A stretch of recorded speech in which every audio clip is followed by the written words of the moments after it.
You're listening to the Fox Den Sports Podcast. Now, here are your hosts, Todd and his three sons, Kellen, Garrett, and Gannon.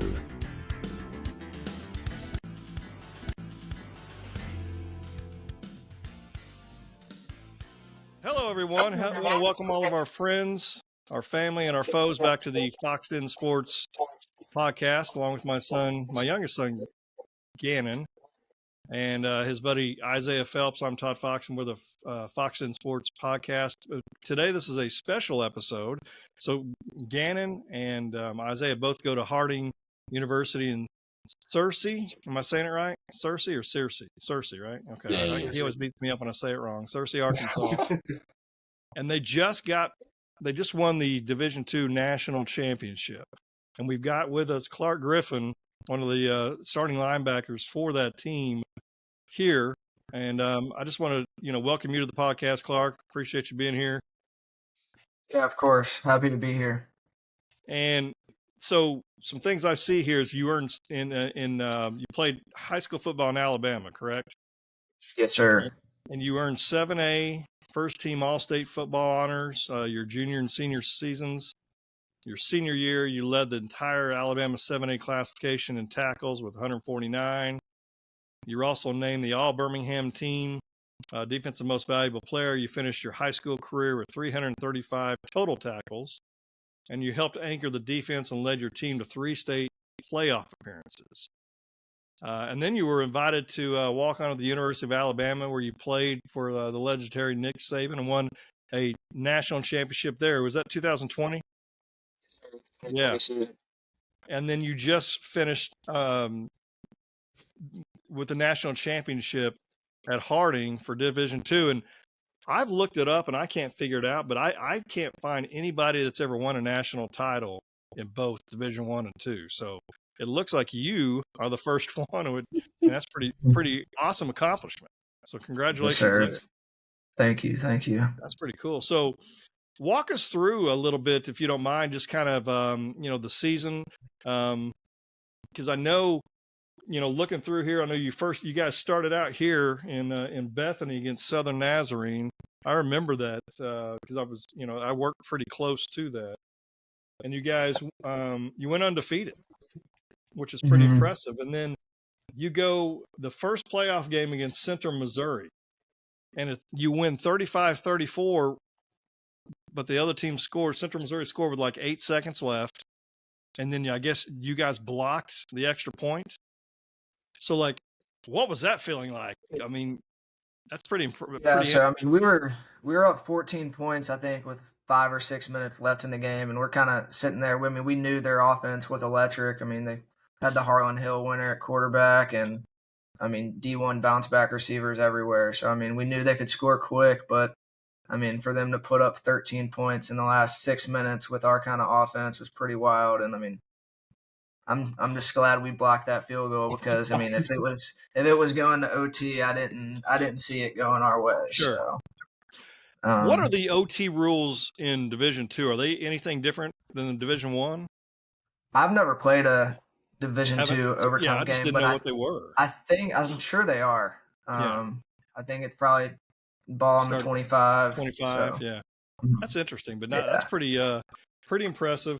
You guys go it's funny that play actually that we did block it on. We had worked that same blocking scheme in practice. We knew we knew that they were vulnerable to a blocked field goal, but we hadn't blocked one yet. And so actually earlier in that game, basically we were trying to get our nose guard to pull down their guard, and our free safety was going to run through, but you have to time it up just because you can't go over. Yeah. And earlier in the game, like, we just completely botched it. And I was like, because we jumped off sides doing it. And I was like, whatever. And then we get a chance to do it again. And he didn't end up blocking it, but someone else got free, and it worked out. So, well, that's pretty impressive. And then I know the next game you guys won 7-6. Another, I would, it seems like a nail biter on our end. I don't know how it felt for you guys and your team. But yeah, I mean, I feel like those first 2 games was just 2 completely different games. One game was the offense I mean, the offense is going to score every time they touch the ball. Defense, if we can get one stop, we're going to win the game with Central Missouri. And then it was the complete opposite the next week against Grand Valley. Their defense is pretty stout, and just we knew if we could just score one time, we'd be able to take them. So it was pretty crazy how back-to-back weeks are two completely different things. So yeah. Yeah, you blow out the next team, and then you go into the championship game, Colorado School of Mines. And I know that was on one of the ESPN channels. I know we've got it recorded. Watch that. I know Gannon and his mom watched it live. We had several people from our church that went to the game because they're from Harding, so that's pretty impressive. And you guys rushed for over 6,000 yards. Yeah, right? Pretty remarkable. And that's the first team I think that's ever done it any kind of collegiate level, which is pretty impressive.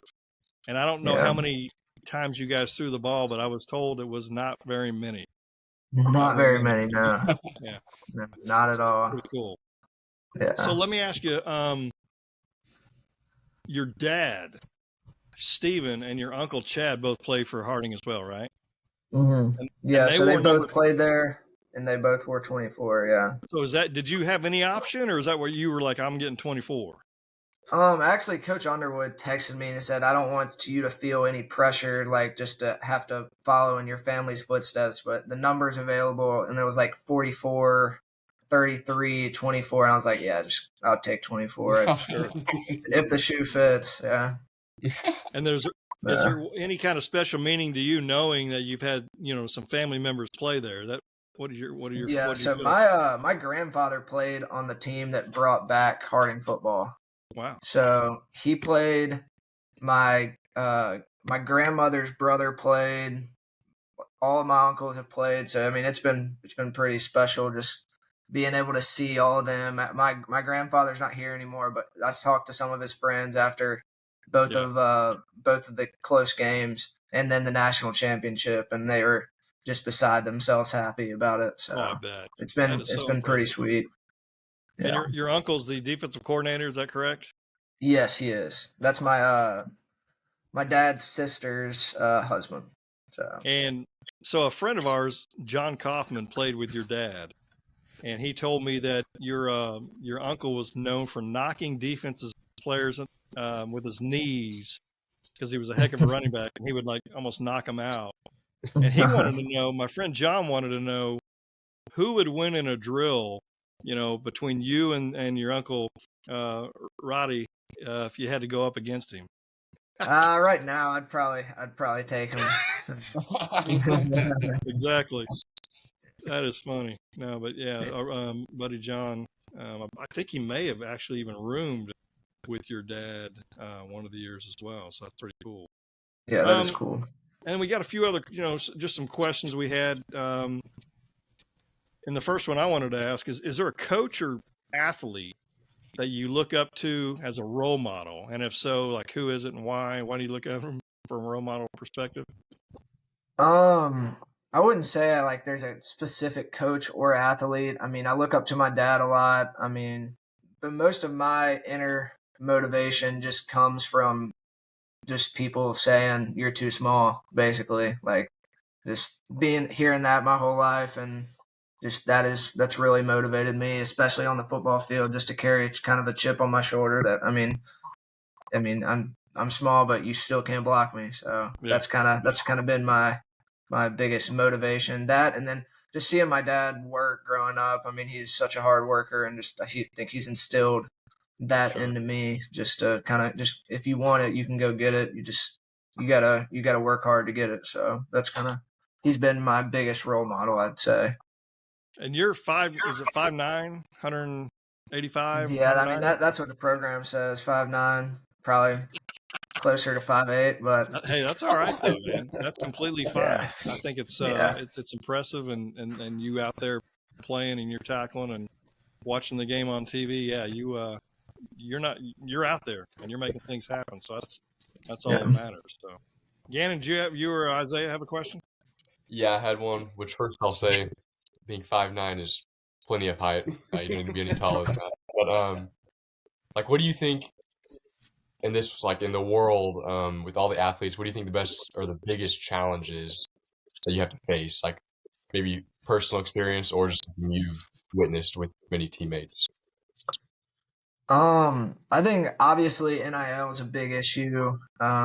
Just people just getting thrown money at them all the time. And it's just like, where does that end? I think it definitely needs boundaries, but that and then the recruiting aspects of it. I mean, you're getting recruited out of high school. Just like these people are just texting you nonstop, and they're texting you up until you commit, after you commit, and then there's not a lot of loyalty anywhere. And you've seen that a lot with coaches as well. I mean, it's the best job I can take, I'm going to take. I mean, I'm not committed or tied down anywhere, even like throughout a full season. So I think athletes struggle a lot with just the constant just pursuit of coaches coming after them, and when they are doing this recruiting stuff, like they're talking like numbers and money and like that stuff, and it's like, all right, well, the highest bidder, like that's where I'm going to go. Because most athletes, I mean, you grow up, you're not around money, you don't see that kind of money, so like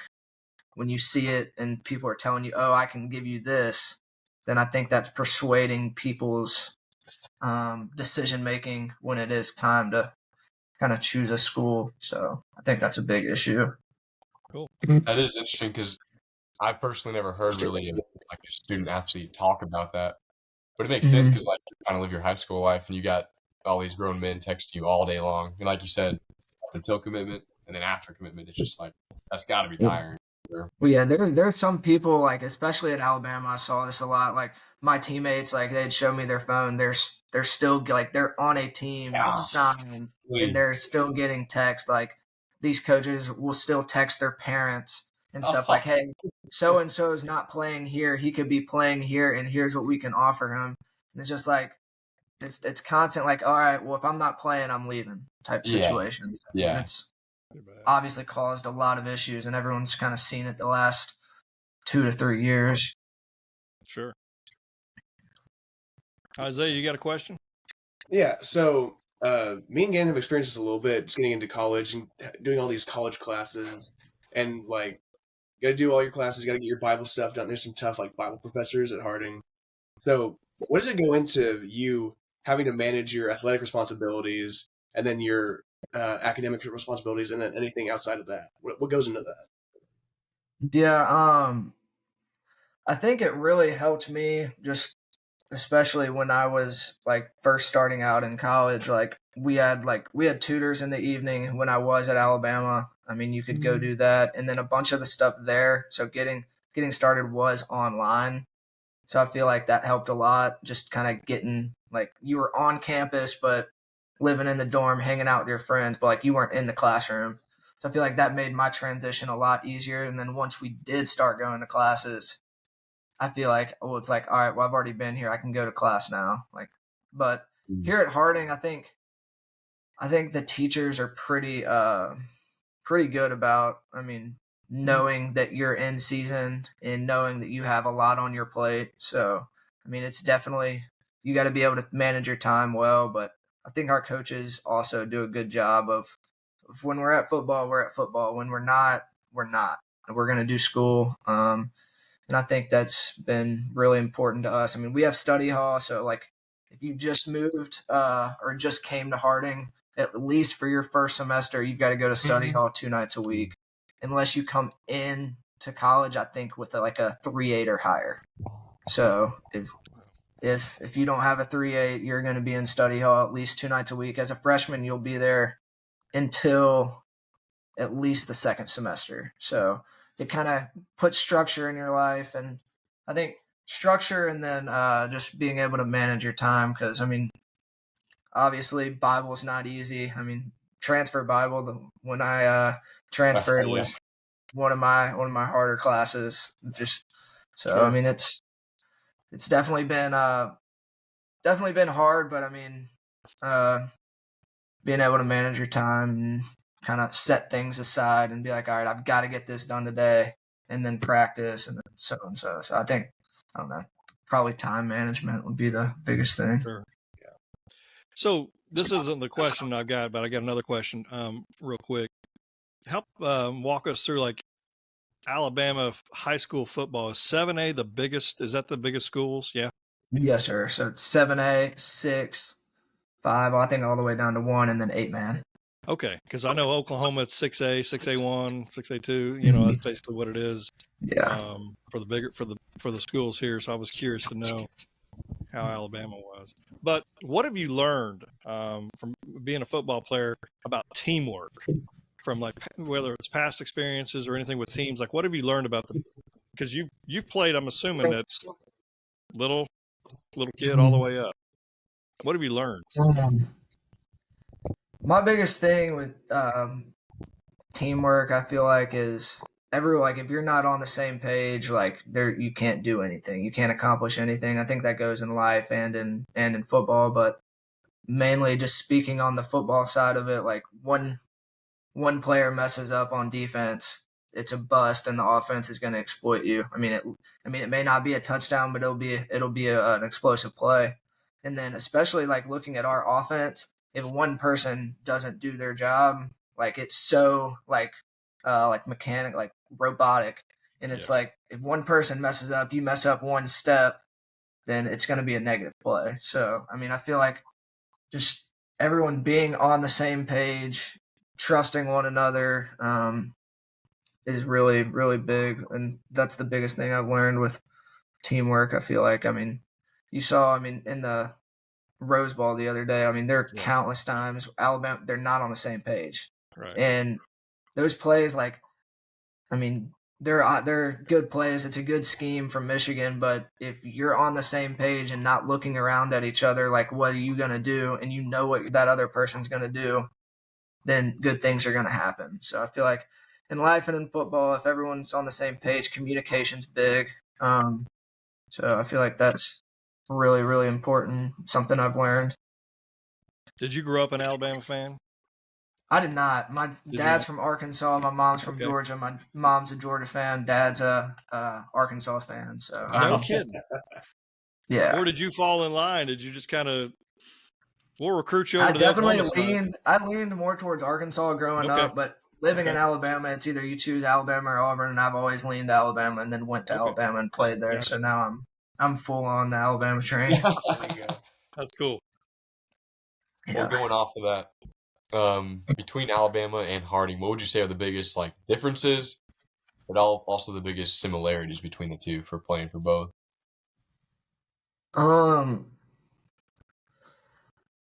Biggest differences, obviously both places have pretty nice facilities. Alabama just kind of takes it to a whole nother level just because they've got a lot more money. But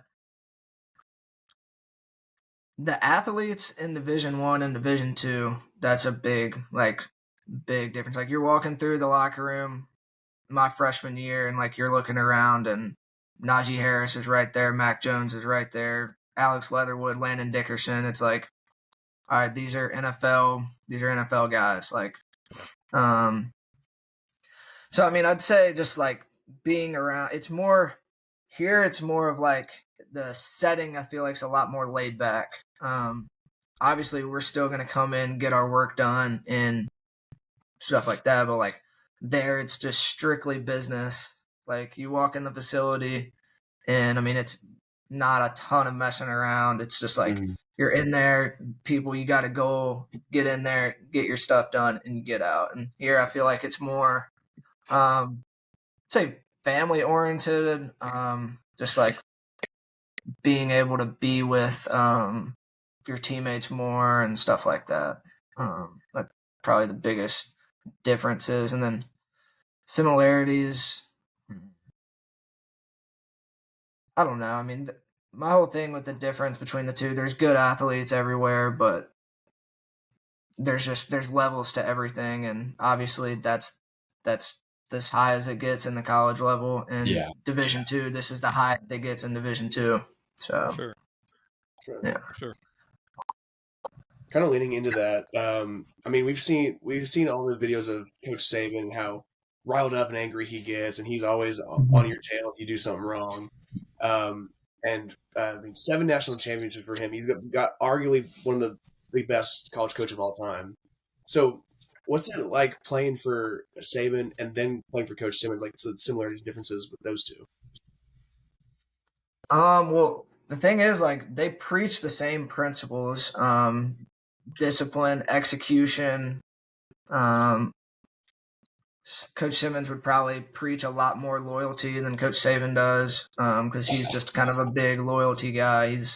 He wants people that are going to come and be here for 4 or 5 years and just fully buy in, and so I feel like that's one of their differences.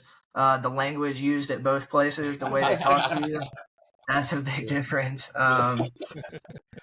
But yeah, similarities? I mean, just I feel like, I don't know what the things they preach, just like everyday stuff, like teamwork, discipline, doing your job. The big thing is doing your job. Like, if you do your job, then the guy next to you can do your job, type, like something like that. Like, I'd say that's the biggest similarities, and then differences is definitely like the way they portray those messages, obviously.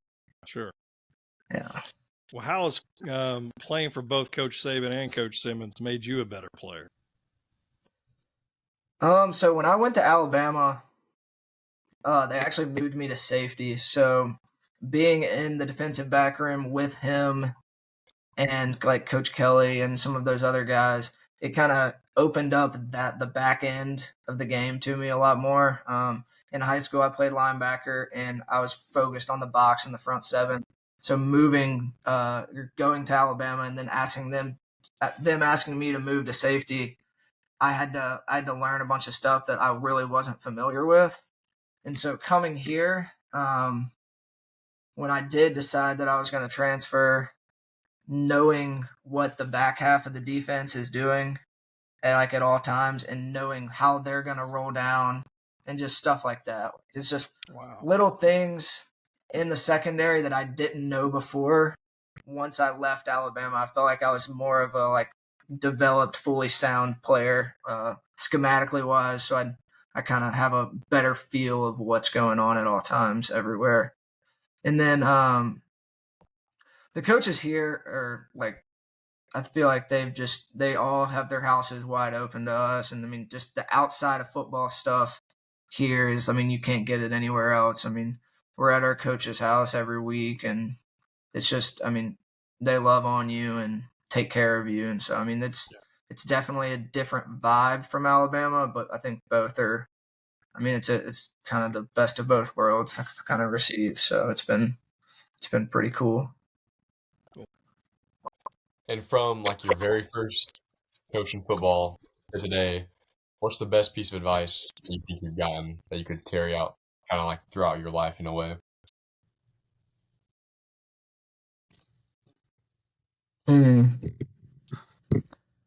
Probably two. The first one would probably be no matter how hard you get knocked down, just get up and keep going. I mean, that's a big thing in football, and especially me playing in the box against guys that are bigger than me. There are plays where I get swallowed, and I've learned to have to just eat that and just keep going. It's the next play. I mean, he gets me one play, I can get him the next one. I feel like that's big in life as well. You get knocked down, you gotta keep going. I mean, you can't dwell on the past, and that's leading into my next one. Like, you got to have a short memory. What happened yesterday, if it was the greatest thing ever, well, you got to show up tomorrow, and tomorrow's going to be different. And what happened yesterday could have no effect on what happened tomorrow. So that's another big thing I'd say. Yeah. I think I have the most important question of all of this right now. Pre-game, you're walking through the tailgate, or you're getting off the bus. What are you listening to hype you up for the game? I'm into like the older kind of rap. Like, I like Young Boy's old stuff. I like Lil Baby's older stuff. I listen to some Rod Wave. But I don't turn any of that on until about an hour and a half, 2 hours for the game. It just Okay. I don't like my heart rate getting up a lot before the game, so I'm probably listening to country music all the way up until 2 hours before the game, and then once it's time to go, it's time to go, and it gets Awesome. ramped up. So, What's your degree in? What are you looking for? I graduate this spring with my business management degree. Cool. So, yes, Any sir. future plans, or do you know what you want to try to do? Or I kind of want to go into like real estate, property development. I did an internship this summer in England, and I really enjoyed it. So I think I may go into that. But as of right now, I'll be back for hopefully one more year. So there you go. I'm gonna come back and play in the fall. It's kind of in the works, but that's what it's looking like. What kind of feeling was that to win the national championship again? Yeah, even though you definitely won it in the Division I, but even Division II, like what's that feeling like? I mean, after the game, it was just kind of like I was just kind of looking around, like, wow, like that really just happened, and like I'm just sitting on the field for it's probably 2.5 hours after the game, and I'm just like thinking back on everything. It's like, wow, like we were joking all week. We're like, Harding, we've always talked about, or the people that have been here a lot longer than me, everyone at the beginning of the year is always like, oh, McKinney this, McKinney that, like we got to get to Texas, and like knowing that we really did just get there, and we didn't just get there, we won it. I mean, it's really special. And the funny thing is, like we were sitting around, I think it was last spring, sitting at I think it was Nate and Wes's house, and we were just sitting around talking. And we're like, with the people we have coming back, like there's no reason we don't have a chance to win it. And then I feel like we started really believing after we curb stomped OBU at home. That was just kind of like, all right, yeah. I mean, no one can really play with us if we're on our A game. So that was probably the moment we were all looking around like, all right, yeah, we're gonna make a big splash. So. How proud were your parents? I know you like, especially with your dad playing there. How proud were they? Yeah, I mean, my dad was one of the first ones on the field after the game, so I got to hug him, and that was fun. And then they were super excited. And then I think I probably had 30 or 40 family members at the game, just from distant relatives to Coach Moat's entire family, my entire family, my uncle's entire family. It was just a lot of people that were there. So it was special to see everyone in the stands, and I mean we really did pack that stadium out. So it was pretty sweet. Yeah, like I said, there were several people from our church that went down there and watched the game, and I knew it was on TV, but I was working that day. But I watched the replay of it. But Gannon and my wife both watched it. And that's pretty impressive. I mean, at what point did you know like you'd won? Because the game was still going on, but I mean, did you have a pretty good idea? So when the game kind of started, like the way I look at it is when I'm walking out in warm-ups, like the eye test, like there are some people that like you look at and you're like, all right, this could be a game, and then other teams we walk on the field, it's like, all right, I may be out by halftime. But I mean, for sure, Grand Valley passed the eye test and Central Missouri passed the eye test. I just didn't really know. Like, I mean, walking by them, I was like, maybe. And then the first drive of the game, they went tempo on us, and we were just all kind of like, all right, like we had a few busts in the secondary, a few penalties. It was just like, all right, we'll be fine. It was nothing. Basically, we kind of thought coming off the field, it was nothing they did. It was a lot of stuff that we didn't do. So coming off the sidelines, I mean, no one was really panicking. And then after we saw, I think it was the first play of the game, Blake ran it for like 60 yards, and we were like, all right, I mean, they're not going to be able to stop our offense. So, I mean, if we didn't want it to turn into the Central Missouri game, but I mean, we knew if we got a stop, I mean, it was over. And I feel like after the fourth down stop right before half, It was 14-7. They just busted a big long run, and we made it wasn't a goal line stand, but they were in the red zone, and we made a stop. And as soon as we got the ball back, and Braden ran it down the sidelines for like 60 yards, got it down to the 20 with under 2 minutes left. I was like, all right, if we go up 21-7 here, Sure. it's over. Yeah. Kind of figured they couldn't come back from that. So, what's your favorite place to eat in Searcy? Favorite place to eat? I've been down there, but it just took me a minute to find a couple places. But yeah. Probably Greek House. I like Greek House. Gotcha. Try not to pick like a chain restaurant, but Yeah, understood. Yeah, no, I get it. Yeah. What's that hamburger place we went to, Gannon? That was pretty good. I don't remember what it was Burgers, called. Pies, and Fries. Yeah. Yeah, that is good. Pretty good. I enjoyed that. That's good. Any concern, since you're an Alabama football fan, any concern with Oklahoma football joining the SEC, or are you just like, whatever? Not really. I'm not too concerned about it. But has the schedule came out next year? Does Oklahoma and Alabama play? We play them here the Saturday before Thanksgiving. Yeah. Wow. I'm a season ticket holder since 1995, so You'll be there. I plan on being there. I just hope I'm not crying. Hope you make it out. Exactly. Yeah. I mean, I don't know. Maybe. Lincoln Riley leaving kind of. I don't know. And then didn't y'all's quarterback just leave? Yeah. Yeah. He did. He's at Oregon, but there's a bunch of Oklahoma fans on the football team too. So I kind of keep up with it a little bit. Remember this name, Jackson Arnold. That guy is going to be the best quarterback in the He's history gonna be of good. Oklahoma football. Yes, he's going to be good. I can promise.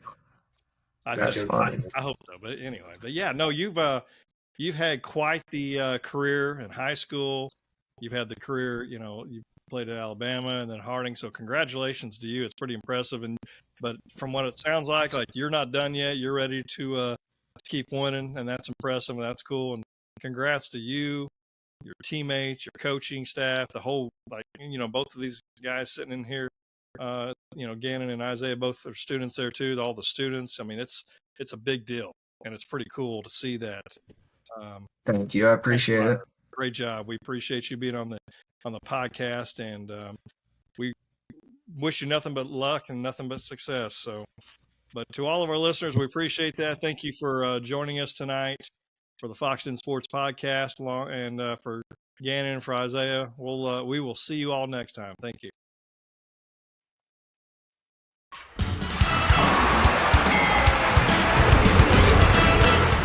You've been listening to the Fox Den Sports Podcast with Todd, Kellen, Garrett, and Gannon. Find us on Facebook at Fox Den Sports. That's Fox with 2 X's. Drop us an email at foxdensports@yahoo.com. And be sure to share this podcast with other sports fans in your life.